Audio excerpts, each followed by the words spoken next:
And we are live for the 38th episode of the Bronx Bomber Battle podcast. I'm your host, Matt Luz Luigi, and tonight it's just a two-man crew. It's a duo. It's just me and G. What's up, G? Hey, how's it going? It's going good, going good. Happy Mother's Day to all the mothers out there. Busy family weekend. I'm sure everyone was with a lot of people with their mothers today, with all the women in their life that are special. And the Yankees, they did their part this weekend. They take 2 or 3 from Tampa. They go five. We didn't record a pod the middle of the week, so since we recorded, they've gone 5-2. They took 3 or 4 from Seattle, 2 or 3 from Tampa. Before that, 2 or 3 from Minnesota. So that big, 10-game stretch against all winning teams, all good teams that we talked about, Yankees went 7-3. Job well done. I think I said that if they go 500, 5-5, 6-4, you got to be, you got to take that. But man, 7-3, just phenomenal. This team keeps doing it. They're 24-16 at this point, half game out of first. We're going to quickly review the 4-game set against the Mariners really quick, not spend too much time on that because it's kind of old news, and then get into this weekend series against Tampa. But, gee, what's your state of mind about this team right now overall? Not to, I guess, speak too much in, exaggerating terms, but, to say where they are right now after all the injuries and the crap that they've had to deal with, is, that it's kind of miraculous is, I don't think it's too far off base, right? If you had shown someone a list and be like, yeah, well, they're going to be half game out and, and they won all these games and now people are starting to come back, and you'd be like, yeah, well, it's not plan A, but it's pretty damn impressive. They faced all these teams. They faced Minnesota, who was, I think, at the time, they might still be, but, pretty much the best team in baseball record-wise. Yeah. Mm-hmm. And, they placed, Seattle got off to a good start and have some pretty dangerous hitters in that lineup. And Tampa Bay has been really impressive, and they handled it, right? They didn't seem too overwhelmed in any particular situation. And I guess I got to, tip my cap to Aaron Boone for that, because they're playing really good baseball, and it at times really hasn't mattered who's been in the lineup doing it. Mm-hmm. Yeah, next man up mentality. This team just all year. In Tampa, it's funny. The one game they lost the series was Saturday, and it was obviously that was the bullpen day for Tampa, which the Yankees still seem to have trouble with. A lot of teams have trouble with it. Having a different guy in there almost every inning. But yeah, I mean, just some great baseball the Yankees have been playing. The pitching's been stepping up. We've gotten some great performances, but let's recap the week, right? We'll start Monday. Just like I said, really quick. We'll go through these games, not spend too much time on them. Monday was the first game against Seattle. It was Sabathia versus Felix.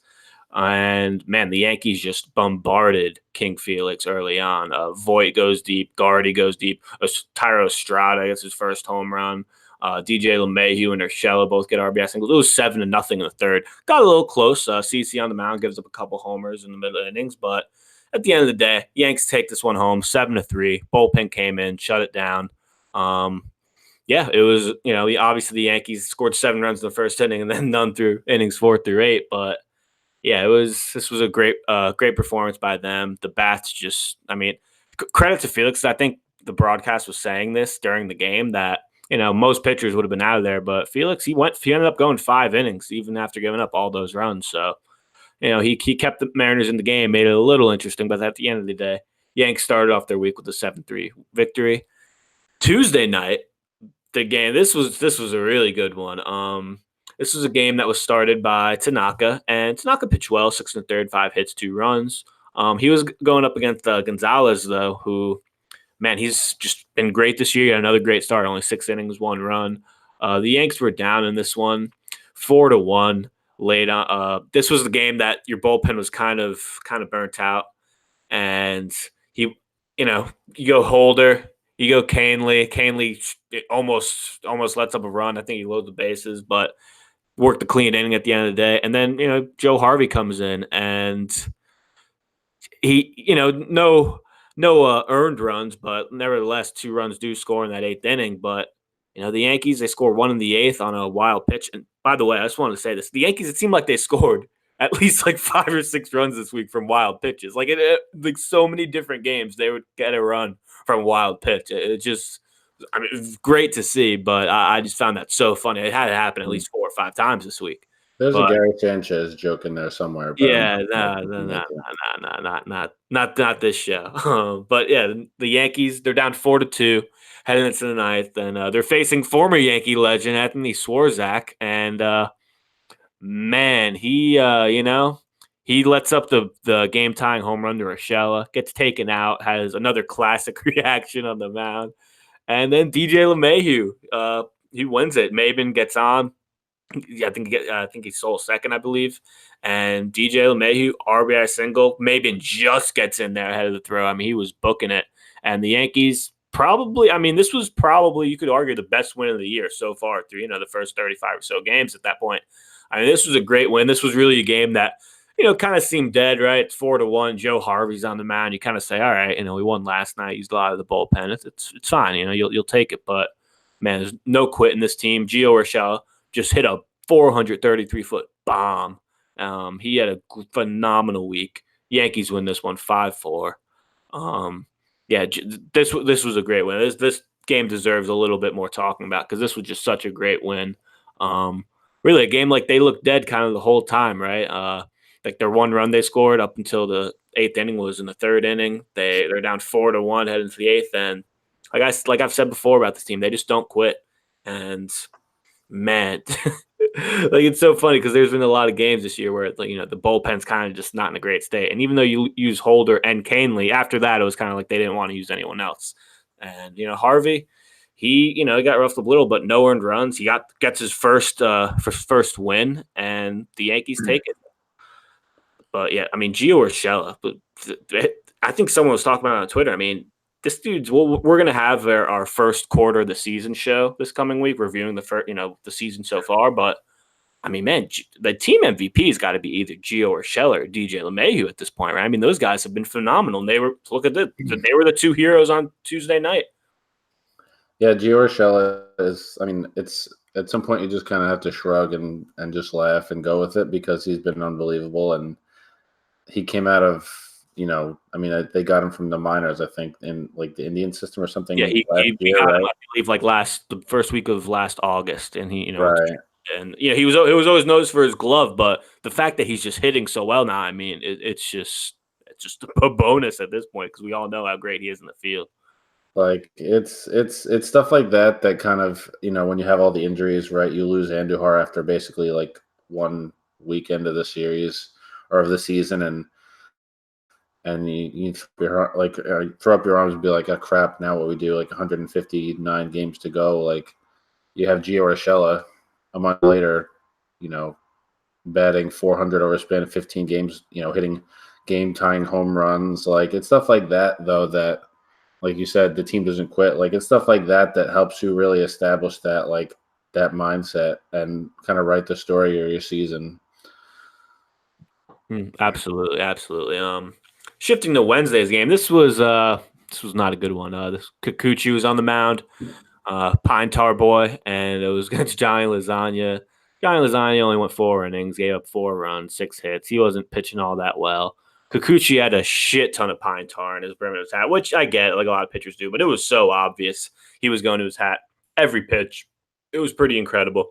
It was all over Twitter, but at the end of the day, probably didn't matter because the Yankees lost this one 10-1. Haniger homered, Encarnacion homered, Healy homered. It was the Yankees' 1 run was on a Voit sac fly. This was another game where the 2 guys out of the bullpen you used were Luis Cessa and Barrett. Cessa, was all right. 3 innings, 3 hits, 1 run, 5 strikeouts. Barrett let up 5 runs in 2 innings, but what are you gonna do? That's what happens when your bullpen is just absolutely burnt out, right? You're gonna have those games. And look, this was a game. Hey, who is Johnny Lasagna replacing? Who's he starting for? James Paxton. So if Paxton's starting this game against his former team, it might be a little bit different of a story. But hey, that's what happens when you get injured. Right? I mean, the Mariners haven't been playing great baseball the last couple of weeks, but I guess talked about it more in the preview of the series. But their lineup has some pretty good hitters. Oh yeah, absolutely. Especially But you give that lineup a guy who's floating from AAA to the majors. It's most of the time it's going to be lights out, right? That's just how it goes. But yeah, I mean, it's hard to expect a mhm, guy like Johnny Lozon. Yeah, he's obviously an incredibly talented kid, but it's hard to bring him up yeah, and uh, and expect him to yeah, really do. yeah. It's I mean, not to disrespect Masahiro Tanaka, but like giving up home runs to a lineup like this, it's like something I expect more out of. Well, Thursday's game, the fourth game of the set against it was Hap versus Leak. And man, Jay Happ probably turned in his best start of the year. Only went 5 innings. His pitch count was very high. It was close to, I think he was at 94 pitches through 5 innings. Only allowed one hit though, no runs, 7 strikeouts. He gets the win in this one. Mike Leake also threw had a great start, 7 innings, 1 run. But man, at the end of the day, it was a low scoring game. But Cameron Maben gets the RBI double. Or Gio Urshela pinch hits in the eighth to run a single to make it 3-0.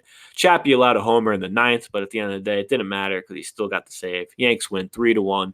They win the series, win 3-4 from the Mariners, who, I mean, they showed the stat with the like they're the quickest team to to fall to 500 after having like a certain record. I mean, at this point, I'm pretty sure the Mariners are like three. I think they lost this weekend too. I think they got swept this weekend, so they're like 3 or 4 games below 500 at this point. I mean, it's pretty incredible. They're I want to say they're the Mets from last year. The Mets were like off to that great start, and then by like mid-May they were just an average team. But like I don't even think the Mets flailed out this hard, this fast. They've been rough. But at the end of the day, the Yanks they played really well in the series. Thursday was another game where Happ only goes 5 innings, but then Ottavino, Canley, Britton come in. They combined for 3 innings, no hits, no runs, 3 strikeouts. Obviously, Chappie gives up the home run, but hey, when you're up 3 in a save situation, you could afford to give up a solo home run. It's not the end of the world. He recovered quite nicely, and yeah, another series win for this banged up Yankees team. What was your big takeaway from this 4-game set in Seattle? I mean, it's just I mean, they're starting to get some guys back, but they're winning games, right? And like maybe the fill-in, like Johnny Lasagna didn't pitch great, but like they still, that was like, the replacement, I guess. But and that was the one they I can't even talk. Sorry, the game that really didn't go in their favor. Um, that one, but every other one, you'd probably consider that they had an advantage going in, and they just did what the good teams do. Like they won the game. And Gio Urshela, sometimes you need to have those heroes come through in unexpected spots. Gio Urshela hits the home run. DJ LeMahieu gets the walk off. But I mean, the Yankees were the better team coming in, and I think it's perfectly reasonable to expect them, to win these series, even if they're still a little bit hurt. They got guys coming back, and Mm-hmm. yeah, I mean, it's like the Mariners were playing.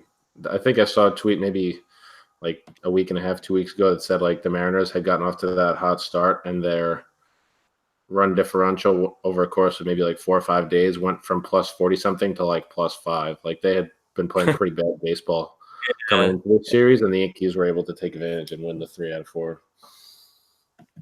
Yeah, so that'll be it for the Seattle series. But let's move this weekend series against Tampa, a 3-game set in Tampa. And man, I never thought that on the big second week of May that I would be so excited for a Domingo Herman versus Tyler Glasnow matchup. But I was, man, because I mean, coming into this, you look at these guys' numbers. Both Glasnow is 6-0 coming into this. Herman 6-1. Both had sparkling ERAs. And both guys pitched well, but neither shut it down. Both went. Glasnow went 5 1/3, 5 hits, 3 runs, 9 strikeouts. Herman 5 innings, 5 hits, 3 runs, 5 strikeouts. Glasnow actually it was reported that he's hurt after this game. I think he's about to miss like a month or so. So sucks for him, especially because he was having a great year. But yeah, but at the end of the day, they got 2 runs off him in the first, which was really big. Then the Rays, Meadows hit a 2-run homer. He was pretty damn good this series.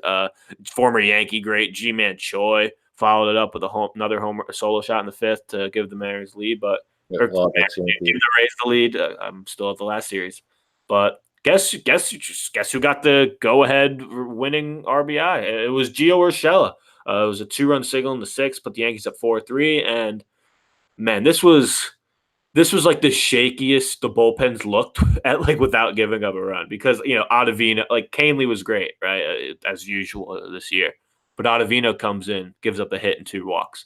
Britton comes in, gives up a hit. Chappie in the last inning, it was like every inning was like you were on like pins and needles, but the Rays just couldn't break through against the Yankee bullpen. Chappie gets the save. Yanks win 4-3. They take the first game of the series, but yeah, I mean, Tyler Glasnow, I mean, that's obviously the first time Yankees have faced him this year. And man, him and Meadows, we were talking about it earlier. That Chris Archer trade, I mean, what? That might be a hilarious bad trade at this point. Like, you just look at these two dudes. The Rays, they're studs. I mean, Jesus Christ. The Rays are a smart team. Like, they don't have the flashy, high payroll or anything like that, but like they make smart moves, and they've had a lot of good players, a lot of good pitchers, come through their organization the last several years. Like Chris Archer, maybe got off to a pretty good start for his career, but he hasn't had an ERA under 4 since 2015. So the Rays are firmly in the lead on that. Like Chris Archer, he's a big league pitcher. He's solid. He's fine, but yeah, I mean, these two dudes, Meadows and Glasnow, they look like they could be all-stars, like perennial all-stars for years to come. And man, it's one of those trades that just makes you scratch your head. But yeah, I mean, Herman, I thought he did. He gets the win. He gets his 7th win. I know wins are kind of overrated, right? It's a lot about context, a lot about run support. But man, I mean, having your 7th win May 12th, I mean, Michael Kay has said it. We've said it. He's the ace at this point. With Paxton hurt, with Sevy hurt, I mean, he's the best pitcher on the staff right now. And didn't think we'd be saying that this year, especially this early, but here we are. That's just what's happened. The Yankees offense, only 4 runs this game, but they just found, they're finding ways to get runs. Gary had a good game. He had 2 hits. He was the only guy that actually had multiple hits. But I can't. This was a game. I couldn't even sit down during like this from the 6th inning to the 9th inning, because I mean, really, I was just convinced. It really looked like the bullpen was going to blow that. It really did, and they held strong, right? They shut it down. They did the job. So on a Saturday's game, this was CC's start, and of course classic Rays bullpen day, and they only used 4 pitchers, but those 4 pitchers held the Yankees to a combined 2 runs and 5 hits. CC gave up 2 home runs. He wasn't great, but at the end of the day, only 5 innings, 3 hits, 2 runs, and 76 pitches. They took him out. He also packed the fattest lip in this game and was talking mad shit from the dugout after Luke Voit got hit. Some great stuff right there. We all know the history with CC and the Rays, from last year. And he should really just hire CC as like a bodyguard, like a team security guard for the team shit talker. But yeah, so this was another game. The Yankees really didn't feel like using their bullpen. They burned out their bullpen Friday. It was, Holder came in for an inning, gave up 3 hits and 2 runs. Not a great start. And then Nestor Cortez comes in, throws 2 innings, 4 hits, 3 runs. Yankees lose 7-2. The 2 runs for the Yankees were from a Frazier RBI double and a DJ LeMahieu home run. But that was all the Yankees had cooking. And man, I'm still not used to these bullpen days. I thought Morton was supposed to start today, but I guess not. I guess they wanted to give him an extra day off. And he's always suffer through those bullpen days. It doesn't even matter who they're facing, though. Mm-hmm. Yeah. I mean, I understand why bullpen days would be it's difficult to kind of get used to that, because it's like a different pit, like from a personal standpoint, if you're Frazier, if you're a hitter, I mean, you're probably only facing each guy one time. That's obviously the whole point of the bullpen days. Like maybe you're facing a guy twice, like Chirinos went 4 innings, but yeah, I mean, it's just having 4 at bats and facing 3 or 4 different pitchers. It's not easy. It's really not easy, especially if you're a lefty and you have to maybe face a lefty in your 2nd and 3rd at bat, and they're 2 different lefties and they have 2 different styles. So It's going to be something I think really not just the Yankees, but the whole league is going to have to get used to. These bullpen days are becoming a thing. A lot more teams than the Rays are doing. But the rubber match of the series was Sunday, and man, we had a pitcher's duel. It was Masahiro Tanaka versus Blake Snell, and early on, I think I said it in the group. I think I forgot who I said it to, but I said, man, first one to one wins, and I was right about that because the Yankees scored first and they did win, but the Yankees ended up scoring 7 runs in this game. Blake Snell was literally just striking out everyone early on. He still ended up with 12 strikeouts and 5 2/3, despite giving up 2 runs in the fifth inning, and ultimately getting pulled. Or ultimately, he got pulled in the sixth because he went 5 2/3. But yeah, ultimately, Tanaka, he gets out dueled by Tanaka, who obviously he gives up that classic Tanaka home run in the sixth inning, I believe. So, solo shot to Meadows. But other than that, he was spot on. 7 innings, 5 hits, only that 1 run, 7 strikeouts. He only threw 73 pitches. Thanks to his seventh inning, he comes back out right after a couple tough innings, couple innings he had to grind. And I think he had like a 4 pitch inning. He had 2 pitch, 1 pitch, 1 out, 2 pitches, 2 outs, and then I think it only took him 2 or 3 pitches with the last guy, and he was just out of there. It was like, wow, that worked out. I guess the Rays just didn't care about his pitch count at all. And yeah, Yankees, they in the eighth inning they scored. They scored a run off a wild pitch. Like I said, it was like the 1,000th run they scored off a wild pitch this week.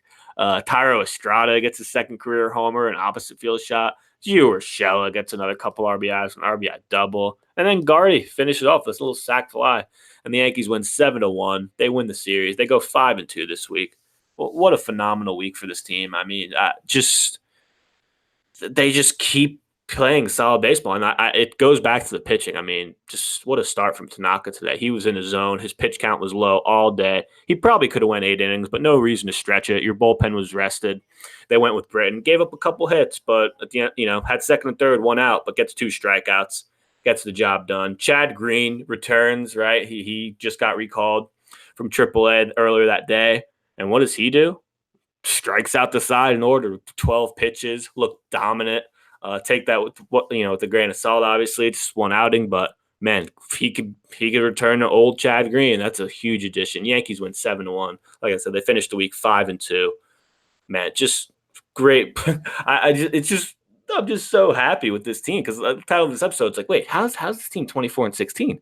Because if you were to say if this team was fully healthy, let's say, and they were 24-16, like you're not thrilled, obviously, but it's still a solid record. It's still a standard good team record, right?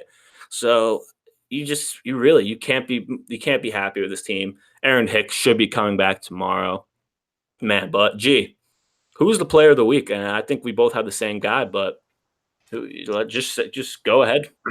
Yeah, I mean it's definitely Gio Urshela, and I mean the game tying home run, he had what felt like 5 or 6 2 RBI singles or RBI hits.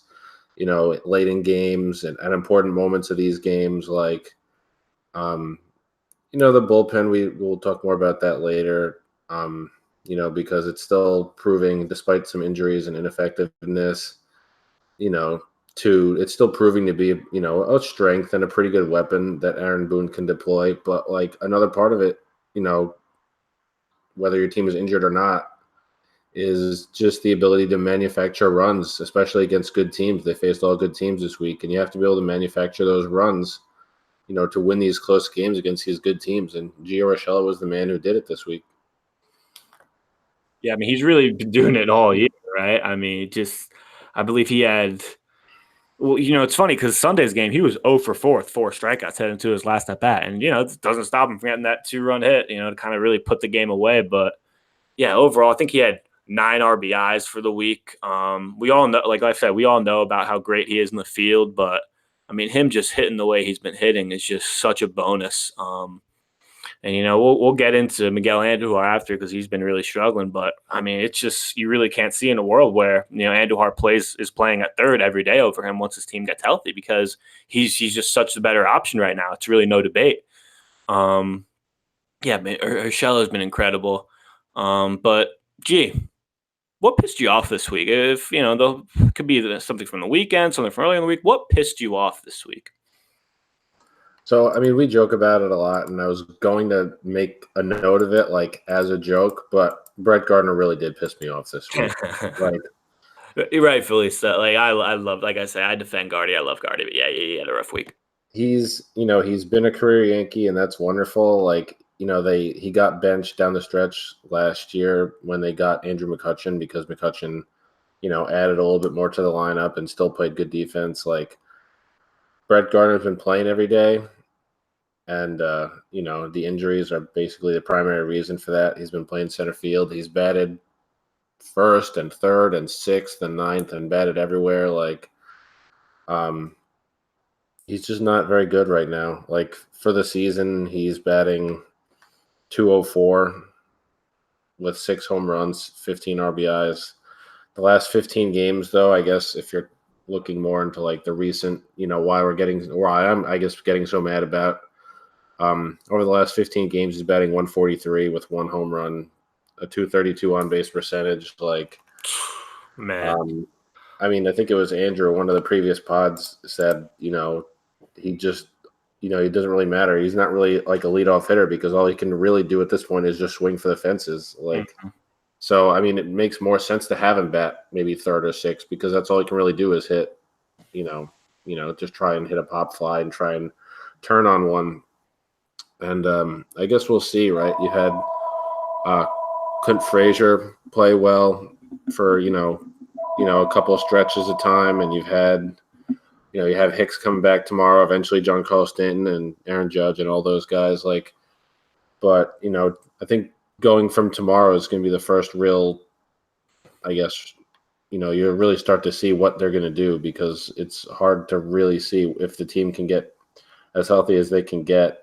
That Gardner would be an everyday player. Yeah, no, I agree. Once this team gets healthy, Gardner, I think playing this much was never a part of the plan. But obviously, the plan gets thrown out the damn window when you have your team gets hurt. What pissed me off this week, this weekend, man.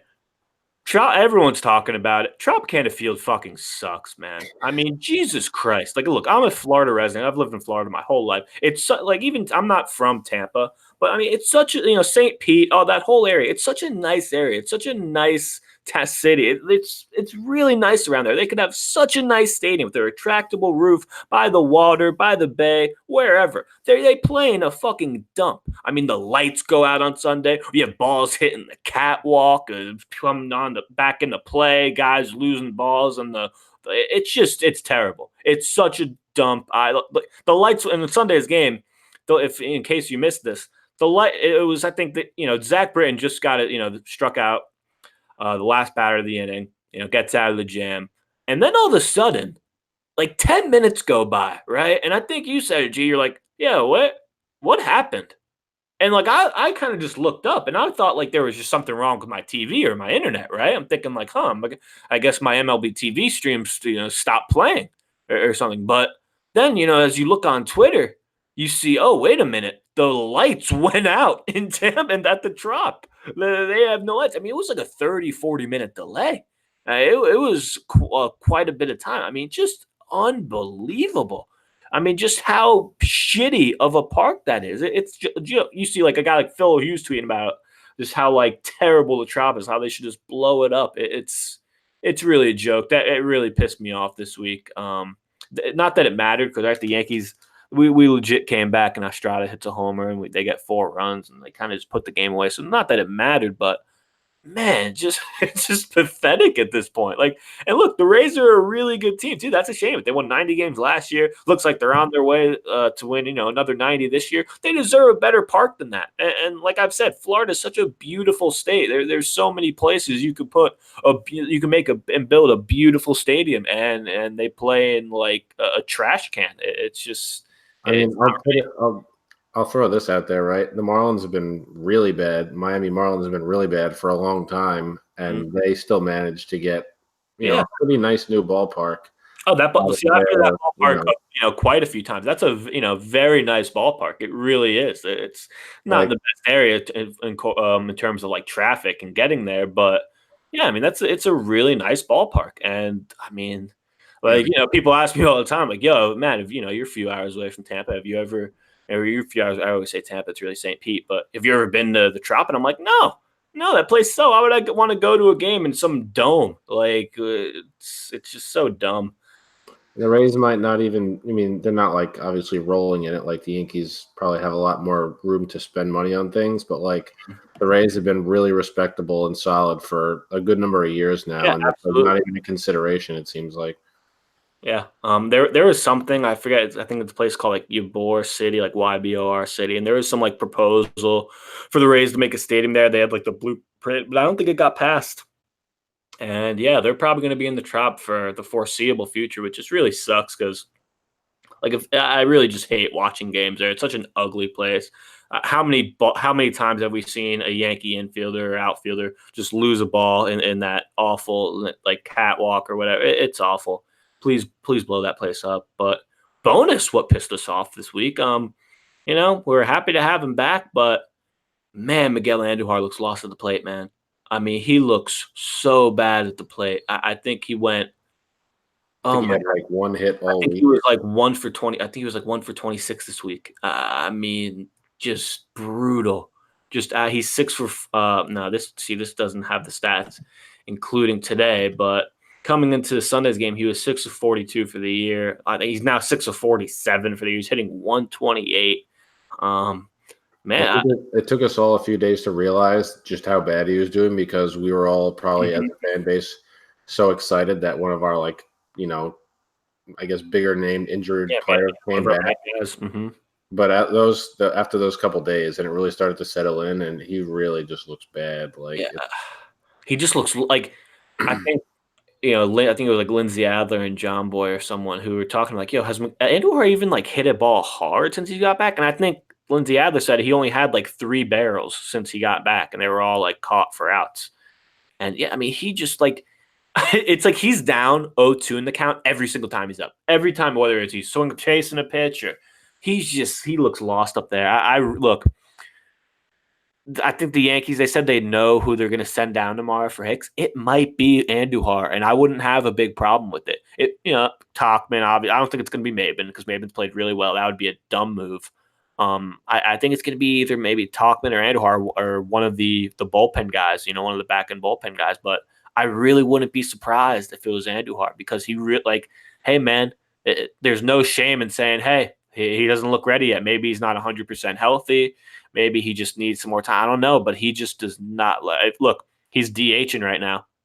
Your DH can't be going 1 for 26, right? I mean, it's literally the only thing he's doing. He's literally on the roster to hit. Like especially with you have a guy who you can deploy at third base, Gio Urshela, who I mean, you ride the hitting as long as you can, but like his defense is more than enough to keep him in the lineup. Like Andujar needs to hit to make it worth it. Absolutely. Like I said, like I love Andujar, but oh my god, I can't get over how lost he looks at the plate. It's like he barely could get the ball out of the infield. It's like he's either striking out or like kind of making like really weak contact on like a really weird swing. It's not good. Anything else about this past week of baseball, G? Before we move on to our bullpen trust list. No. I mean, look, they went 5-2. It's a good week. Great week. Reinforcements are on the way. Yes, they are. Hopefully, right? You never know with the Yankees. 2 weeks can mean 2 months in Yankee time. But yeah, let's go to our bullpen trust list. We do this each week. Obviously, Andrew's not on, Alex is not, so we won't hear their list. But G, give me your top 5 for what was your top 5 last week, and now what's your top 5 this week? So my top 5, my previous top 5 was. Let's see. I think it was Chapman, Kahnle, Britton, Ottavino, and Holder. And this week I'm definitely changing it up. And I'm going with Kahnle, Chapman, Ottavino, Holder, and Chad Green. And no, I guess knock on Chapman. Like he's been, the same old role as Chapman, and I just really feel like Kahnle has been so good. Like he just earned his way to that top spot because he hasn't given up a run in got what, except for that one outing, Yeah. right? The one outing that we always talk about in Houston. That's literally it. Like, he's been so good, and it's basically best case scenario, especially with Dellin having missed the whole season to this point. Um, and yeah, he just earned his way up there. Chapman's, still good. Ottavino had that blip on the radar. I think maybe it was right around the Kansas City series. Mm-hmm. But his pitches are moving. He's doing really well. I had Britton up there in the top three, and he's off the list altogether right now because even when he's not been giving up runs, he's just really annoying to watch. Like I think even on our group chat earlier today when I was like, Tanaka's at like 70 something pitches, why not bring him? Just let him go. And they're like, Britton's coming in 3 out of 4 lefty batters, and I looked a few minutes later, and there's 2 guys on base. Like, but I'll go Holder. Holder's been mostly pretty good. Holder at number 4 for my list. He had a couple, gave up a couple runs the other night, but he's mostly been pretty good. And I'm putting Chad Green in at number 5, not because I feel like, not to like massively overreact. I think he can move up the list quickly, but he struck out, I think it was like 14 out of 29 batters in Scranton, and came up and struck out. I think he struck out all 3 batters today. Yeah, right? So yeah, pitches. If he can pitch like that, if he's going to pitch like he has pitched for big chunks of the last couple seasons, then he's going to move up the list, and he's going to pitch in high leverage situations pretty quickly. So tip of the cap to Chad Green, and that's my list. Absolutely. I think last week I went Holder, Britton, Chappie, Canely, and then Ottavino at 1. This week, no more Jonathan Holder on my list. Replaced with Chad Green at 5. Britton at 4, Chappie at 3 still. My top 3 is still the same. Chappie, Canely, Ottavino. I probably should have Canely 1, but I still just trust Ottavino the most. See, like the bullpen trust list, it really isn't about like, hey, this, how could you have this guy on your list because, over this guy who has better stats? Like, it really isn't necessarily about stats. It's just who you trust, right? It's who you have the most trust in when they get put in. And I completely understand you just not really having a whole lot of trust in Zach Britton right now because, yeah, even when he does have a quote-unquote, scoreless inning, a clean inning, he's still, walking a guy here, giving up a couple hits. And the couple hits he gave up on Sunday's game were kind of, just ground balls that got through the infield. You're playing the shift. That happens. But he did a great job of getting out of it. But, yeah, Chad Green, I put him at 5. And I know it's like, well, he had 1 start. His ERA is still, 13 for the year. Well, what are you doing? But, I mean, it's just how he looked, right? And him being back and, he's part of the bullpen again, right? And I still, he's still only 5, right? It's like, look, it's not even necessarily like, oh, I trust Chad Green a lot. It's just the fact like, look, I still kind of trust him a bit more than Holder and Sessa at this point, or like Tarpley or, Barrett or Cortez, Harvey, like all these guys, like you still got to trust Chad Green more. He's still done great things in the past. Just because he had a terrible start to this year doesn't mean he's a terrible pitcher, right? Hopefully he could continue looking like he did against Tampa because, goddamn, his numbers are still terrible. But, yeah, those are bullpen trust list. I know I'm Andrew and Alex. If you guys are listening to this, you better be getting yours ready for next show. While we're talking about bullpen trust, I'm kind of like anyone really that I put on the list. Like I'm kind of semi-reserving a spot for Dellin at like number 2 on my list, just because for what he's been, which is the 8th inning man for most of the last 4 or 5 years, he's just been so good at that. Like knock him for he's a head case sometimes. He just completely loses the ability to throw strikes, but like when he's on and just pitching in the 8th inning, he's so disgusting. Like my trust for the Yankees bullpen is like, pretty high right now, but it'll be like, I'd say like 90%. Like my bullpen trust won't be fully there until Dellin's back, locking down the 8th inning. Absolutely understand that. Man, I miss Dellin. I miss all the injured Yankees. Yeah, let's wrap up the show with just a little quick preview. Nothing too serious. 3-game set against the Orioles. The Yankees got coming up. It's at the stadium. They'll have these 3 games and then an off day Thursday. The pitching matchup for these 3 games will be. Oh man, look! I just went away from the page. Look at that. Monday we'll have. Oh wow, I was about to read the wrong thing. John Lasagna going Monday against Hess. Jay Happ going Tuesday against Andrew Kashner. And then we have Domingo Herman on Wednesday against Dan Straley. You know, all 3 games are at 6:35. I don't know why they do that. Just start the game at 7. It makes no sense to me. Yeah, the Orioles are coming off losing 2 out of 3 to the Angels. They're 14-26 on the year. The Yankees have already played them like 100 times this year, it seems like. But yeah, they're going to play them again. And then guess what? The Yankees are playing the Rays again over the weekend. So big AL East week.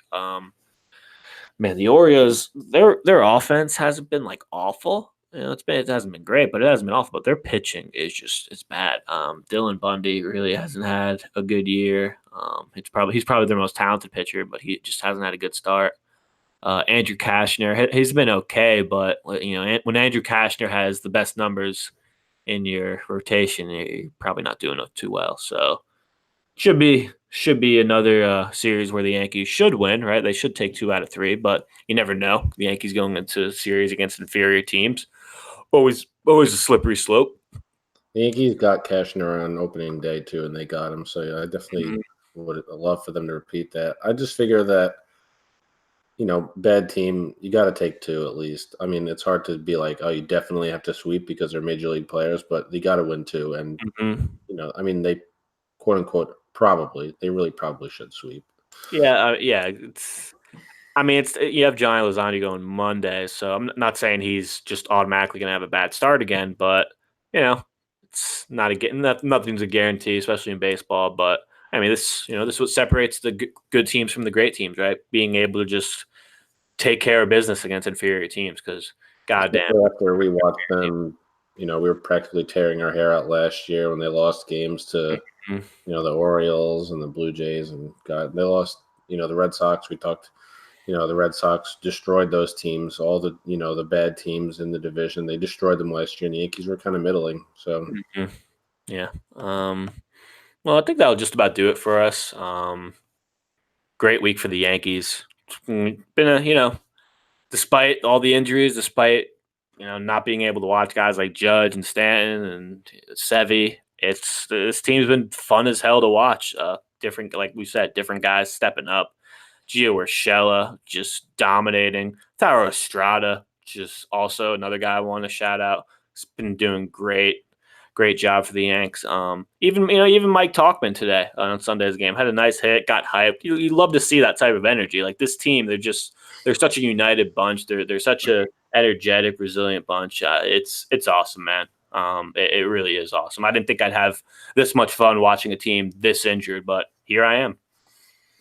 Yeah, you get that kind of like scrappy underdog kind of thing going on sometimes. Like, Talkman, we ripped on him, more than enough. And I feel like the last couple times the Yankees have been close to getting someone back, right? We hear rumblings about, is Talkman going to go down? He gets a big hit. He had a couple hits the last couple of days. Like, Andujar's about to come back, Urshela starts lighting the world on fire. Like, have this kind of underdog thing going on that's really, really fun to watch.